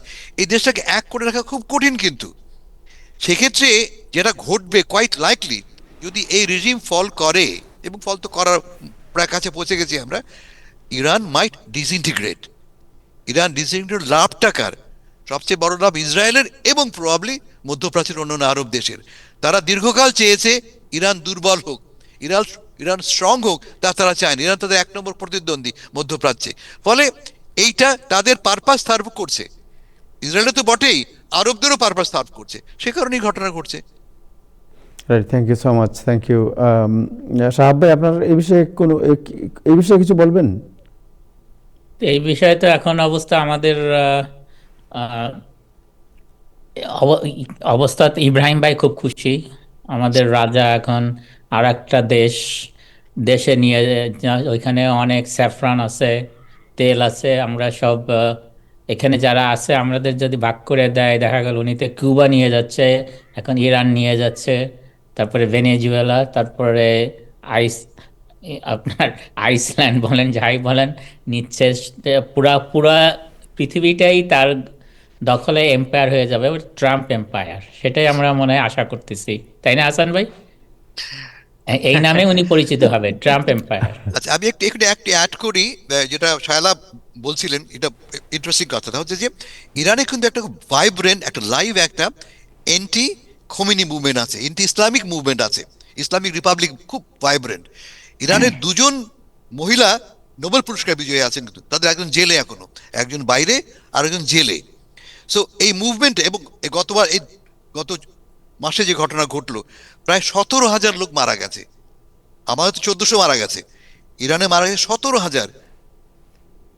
একটা অত্যন্ত কঠোর, অত্যন্ত প্রিমিটিভ একটা রিজিম সেখানে কাজ করে। আমরা সবাই ইরান বললে চোখে জল আসে কেন আমাদের, মুসলমান বলে, কিন্তু ভুলে যাই আমরা যে এই দেশটা গত অর্ধ শতাব্দী ধরে এই দেশের মানুষের গলার চিপে আছে। এই লোকটা, যার বয়স 80 বছর বয়স, সেই লোকটা আনইলেক্টেড, অথচ সুপ্রিম লিডার, তার তো বিরুদ্ধে কথা বলি না আমরা। ফলে যদি রিজিম চেঞ্জ হয়, I would welcome that. Regime Party is বদলালে আমার over. কোনো আপত্তি নেই, কিন্তু যেভাবে বদলাচ্ছে তাতে আপত্তি আমার। এই আন্দোলনটা ভেতর থেকে হবে, বাইরে থেকে বোমা ফেলে যদি হয় সেটা হবে, যেটা শাহ ভাই বললেন, সবাই বললেন, এটা ইম্পেরিয়ালিস্টিক একটা অ্যাডভেঞ্চার। কিন্তু এটা নিউ ইয়র্ক টাইমসের এই যে ধরনের অ্যানালাইসিস কিন্তু আছে এই বিষয়ে মিডিল ইস্টেতে কোনো দেশেই তো আপনার স্বাধীনতা নাই, সবাই তো রাজা বাদশারাই করে আছে, আপনার কোনো স্বাধীনতা নাই। তো এইখানেও তো শাহ ভাই তা হ্যাঁ, নয়, স্বাধীনতা দেওয়া হয় না। হ্যাঁ দেয়া হয় না। এই যে এই একটু আগে বললাম, এই যে সারা সারা মধ্যপ্রাচ্য জুড়ে আমেরিকান সামরিক বেজ আছে, হ্যাঁ তার ইন্টারেস্ট প্রোটেক্ট করে, যাতে করে রাজার ক্ষমতার তিনি চ্যুত না হন। ওমানে, সৌদি আরবে, কুয়েতে, দোহাতে আমেরিকান বেজ কাকে প্রোটেক্ট করছে? কিন্তু ওই দেশের এগুলো রাজাকে প্রোটেক্ট শোনেন, করছে। কিন্তু এগুলো করে লাভ হয়েছে কি? লিবিয়াতে সরাই কি হয়েছে? Libya goat disintegrated, Syria goat That's what they disintegrated, wanted. That's what they Lebanon wanted. Lebanon have the same problem, That's what তাই they না? wanted. তারা চায় না এই দেশগুলি উঠুক, দাঁড়াক। That's what they wanted. তাই Of না? course লাভ হয়েছে। তাই লিবিয়ার লাভ মানে- হয়নি কোনো, লিবিয়ার কোনো লাভ হয়নি। লাভ হয়েছে হ্যাঁ। কার? সাম্রাজ্যবাদের। আগে আর এই ধরনের একটা relevant information ছিল। ট্রাম্প দখল করতেছে, তাই না? আমাদের বেশ কিছু প্রবাসী ঢাকা বিমানবন্দরে আটকা পড়ছেন শত শত লোক। তাদের তাদের মানে বিভিন্ন হোটেলে নিয়ে যাওয়া হয়েছে শত শত মানুষ। যেহেতু আমরা মানে যুক্তরাষ্ট্র বসে আলাপ করতেছি, কিন্তু আমাদের একটা উল্লেখযোগ্য সংখ্যক প্রবাসী কিন্তু আমি তো শোনেন, আমারই তো 3 Right, তারিখে wait, যাওয়ার যান কথা আমরা সৌদি বেলাসের কাছে আরবেতে। শুনে এই বিষয়টি। কিন্তু হ্যাঁ আমি কি করে আমাদের তো জানি না, আমাদের এই ফ্লাইট গুলো সৌদিতে আমরা উমরা করতে সবাই যাবো কি না। ব্যাপার আলাপ করতেছে? আমাদের তো ফ্লাইট জানি না কি হচ্ছে। আপনি উমরা থেকে এই যে বেলাল সাহেব আছেন আমাদের সাথে, উনি বলতে পারবেন, উনি তো ট্রাভেল এজেন্সি। উনি তো এখান থেকে বলতেছেন ঢাকা আপনার বৈদেশিক মন্ত্রণালয় যে ব্যবস্থা নিচ্ছে ঢাকা এয়ারপোর্টে, এটা সেটা যদি সেটাও জানেন ভালো তাহলে ওনার কাছ করছে। থেকে। হ্যাঁ, না তো এই ব্যাপারে কোনো কেউ তথ্য জানলে আমরা এসব জানি। আমাদের অনেক আত্মীয় স্বজন কিন্তু লোকজন অনেকে তো এই বিদেশ বাংলাদেশে থেকে। অনেক আটকে আছে, যাদের ওকে, সো চাকরি আমরা আপনাদের প্রশ্ন যাওয়ার বলুন, কথা উনি দেখি দুবাইতে, জানে কিনা। বিভিন্ন না, জায়গায় প্রশ্ন এই করুন। ব্যাপারে আমার আটকে কাছে আছে। তথ্য ছিল, সাহেব ভাই মনে হয় ভালো জানেন, উনি বলুক তাইলে। আমি আরেকদিন বলবো আপনাদের কি? মতো হইলে। না, আমার অনেকে আটকে আছে, তারা বাংলা ঢাকায়, তারা দুবাইতে যেতে কোনো আটকে কেউ আটকে নাই, সবাই হোটেলে নেওয়া হয়েছে। তো এই সমস্ত বিষয়ে তো আলাপ না করে না, কিছু পেলাম না। হোটেল নিলেও আমি তো কালকে বলবো না, আটকা ঠিক পড়েছে, আছে? তো এটা ঠিক, আসতে পারতেছে না, রাইট? ওকে, তো এই ব্যাপারে কি এই ব্যাপারে আমরা জানতে চাই, সাহেব ভাই কি এটা জানেন? তাহলে ওনাকে কথা বলার দেন, আমরা শুনতে পারবো। ওকে, আপনি বলেন। কে? না, আমি বেলাল ভাইয়ের কাছ থেকে শুনি। বেলাল ভাই তো ট্রাভেল এজেন্সি, উনি তো জানে এই বিষয়ে। বেলাল ভাই, হোয়াট ইজ ইউর অপিনিয়ন? ধন্যবাদ আবারও। যতক্ষণ পর্যন্ত ওদের জোন যদি ওপেন না হয়, কোনো প্লেন কোথাও ল্যান্ড করতে দিবে না। ঢাকাতে থাকলে যে এয়ারলাইন্স আছে ওরা টেক কেয়ার করবে, কাস্টমারকে বলবে যদি আপনারা চান আমরা অ্যাকোমোডেট দেবো, বাট সেটা দীর্ঘ সময়ের জন্য হয়, 7 দিন 5 দিন, এয়ারলাইন্স সেটা হয়তো করতে পারবে না, ওরা একদিনের জন্য করবে। তারপরে যদি টাইম লঙ্গার হচ্ছে যুদ্ধ অবস্থা, তাহলে কিন্তু কাস্টমার যে যার জায়গাতেই যেতে হবে, যে যার বাড়িতে ফিরে যাবে। হয়তো এয়ারলাইন্স একদিন করে কিন্তু অনলি দিবে থাকা খাওয়া, একদিনের পরে কিন্তু এয়ারলাইন্স আর নিবে না, যদি জানে যে লঙ্গার সময়ের জন্য হচ্ছে। সেটা ঢাকা বলেন, নিউ ইয়র্ক বলেন, পৃথিবীর যে কোনো জায়গায় বলেন, যারা এই সমস্ত জোন হয়ে যাবে, ওই জোনগুলো ওপেন হওয়ার আগ পর্যন্ত কোনো ফ্লাইট যাবে না। সো কাস্টমারকে তো এটা কতদিন রাখবে এয়ারলাইন্স তাদেরকে এইভাবে রাখলে? এয়ারলাইন্স একদিন পর্যন্ত কাস্টমারকে রাখবে, তারপর কিন্তু বলবে যে আপনাদের বাড়ি চলে যান, আনটিল আমরা জানাবো, আপনাদেরকে ইমেল করবো, টেক্সট করবো, ফ্লাইট যখন আবার রেডি হবে আপনারা আসবেন। কিন্তু ট্রানজিটে বিলাল যারা ভাই, আটকা এখান পড়ছে থেকে যারা যাচ্ছে, এদেরকে কি করবে? সরি, না আমরা যারা এখান থেকে যাচ্ছি তাদের কি অবস্থা হবে? সেম থিং, আপনার ফ্লাইট আজকে যাবে কালকে, হ্যাঁ কালকে তো অলরেডি কালকের গুলি ক্যান্সেল, আজকের গুলি ক্যান্সেল, অলরেডি ক্যান্সেল, আগামীকাল পরের দিনও ক্যান্সেল হবে। মানে ওরা এভরি ডে অবস্থার উপরে ব্যবস্থা করবে। সো কালকে পর্যন্ত অলরেডি আমাদেরকে অ্যালার্ট দিয়ে দিয়েছে, কালকে কোনো ফ্লাইট যাচ্ছে না। আবার কালকে জানাবে পরের দিনের অবস্থা কি, যদি পরের দিন খারাপ হয় কালকে আবার দিবে যে 2 তারিখেরটা। আজকে আমাদেরকে দিয়েছে 1 তারিখ অল ক্যান্সেল। সো আপনাদের ফ্লাইট যাচ্ছে না ইয়েতে আপনার? হ্যাঁ, বেলাল সাহেব, আমার একটা প্রশ্ন আছে। দেখ, আচ্ছা, কিন্তু তারা বিলাল ভাই, এই যে আমাদের যে হোটেলগুলো বুক করা হয়েছে, এই দারুসালাম বলেন কি বলেন, এই টাকাটা কি আমরা ফেরত পাবো না কি পাবো? যেহেতু এটা ইন্টারন্যাশনাল সমস্যা, আপনার পার্সোনাল সমস্যা না, ওরা ডেফিনেটলি আপনাকে সুইচ করার সুযোগ দিবে। বিকজ অফ ওয়ার, যুদ্ধের কারণে ডেফিনেটলি আপনি চান্স পাবেন। আচ্ছা বেলাল সাহেব, আমার একটা প্রশ্ন আছে। যারা মাঝখানে ট্রানজিটে পড়ে আছেন, নিজের ঘরেও না বা যেখানে সেখানে, তাদের কি করতে গেলাম এখন আমি ট্রানজিট প্যাসেঞ্জার, আমাকে প্লেন, যেমন আমিরাত আজকে ইমার্জেন্সি কোন এক জায়গায় ল্যান্ড করছে, যেহেতু ওরা ওই জন্য যেতে পারবে না, ওদেরকে অলরেডি ওরা হোটেলে নিয়ে গেছে কাস্টমারদেরকে। সো All এই right, অবস্থা okay, thank you so much. Thank you. করবে না, এই অবস্থা যারা ট্রানজিট কাস্টমার ওরা কিন্তু এয়ারলাইন্স টেক কেয়ার করবে এভরিথিং আনটিল আনলেস যত রেডি না হয়, কেন ওই জায়গায় আমার বাড়ি না, আমি প্লেনে ছিলাম, প্লেন ট্রাভেল করতে পারবে না, সে ইমার্জেন্সি ল্যান্ডিং সমস্ত ফ্রান্সে ল্যান্ডিং করা আছে আমিরাত রাইট নাও, ও ফ্রান্সে ওদের মানুষকে ওরা আপলোড করবে, টেক কেয়ার এভরিথিং এয়ারলাইন্স করবে ওই জায়গায়। All right, okay, thank you so much. Let's see what happened tomorrow. আমরা আরো আপডেট জানবো এবং দিতে পারবো তখন। But thank you. এটা খুবই উদ্বেগজনক খবর, এই উপসাগরীয় এই যে টেনশন এবং এই যে যুদ্ধ, এই যুদ্ধের আলটিমেটলি এটার পরিণতি যে কি হবে তাও এখনো অনিশ্চিত, আসলে সার্টেন তো কিছু বলা যাচ্ছে না। এটা জোর করে যুদ্ধ, এটা তো কোনো ইসের যুদ্ধ না আর কি। আমার মাথায় ঢুকছে, আমি স্বপ্ন দেখছি আমাকে দখল করতে হবে, তাই একজনে আইসা নেথানিয়াহুর কানে কানে বলে গেল, আর আমাদের মোদি সাহেবও নেথানিয়াহুকে বুদ্ধি দিল যে এরপরে মোস্ট প্রবাবলি পাকিস্তানকে অ্যাটাক করার জন্য, আমার যেটা মনে হয়, হাসান ভাই জানি না অ্যাগ্রি করেন কিনা, পাকিস্তানের সমস্ত জিনিসগুলো মোদি সাহেব নেথানিয়াহুকে বলে গেছেন, এরপরে ইরানের পরে ওইটাই আমার যা মনে হয় ওইটাই হবে আর কি। সবাই আপনার মনে আছে কিনা জানি না, এই যে পাকিস্তান যখন নিউক্লিয়ার পাওয়ারটা পায় তখনও কিন্তু ইসরায়েল গিয়েছিল, একদম শেষ মুহূর্তে কিন্তু ফেরত আসছে। ওদের একটাই এজেন্ডা যে মুসলিম কান্ট্রি যাতে কোনো শক্তিশালী না হয়, এবং that's what they wanted to make sure ইরানের ক্ষেত্রেও আর কি। এখন নেক্সট টার্কি, পাকিস্তান, আপনার আস্তে আস্তে ইভেন সৌদি আরবিয়া যেটা মনে করছে, আসলে আমার একটা খুব ভালো লাগলো যে হাসান ভাইয়ের কথাটা, এই যে ঘাঁটিগুলো এগুলো কিন্তু ওই কিং সিস্টেম ওগুলোকে ওখানকার যে ডিক্টেটর গুলো তাদেরকে প্রোটেক্ট করার জন্য, নট আমেরিকার প্রোটেকশনের জন্য নয় এটা, এবং তারাই ভাড়াটিয়া হিসেবে কাজ করছিল। So what you expect and ultimately that's what is going to happen. একজন সেনেটর, বোধহয় সেনেটর মার্কি আমার মনে হয় ইউনাইটেড স্টেটস সেনেটর, বলছেন যে এটা আনকনস্টিটিউশনাল, কংগ্রেস থেকে কোনো পারমিশন নেন নাই। I don't think current president actually care about all those things. এখানে It's তো a কোনো totally কিছু হবে না, বিকজ unconventional. কংগ্রেসের দুই কক্ষই রিপাবলিকান। হি ইজ দ্য মাসায়া যা ইচ্ছা তাই কর।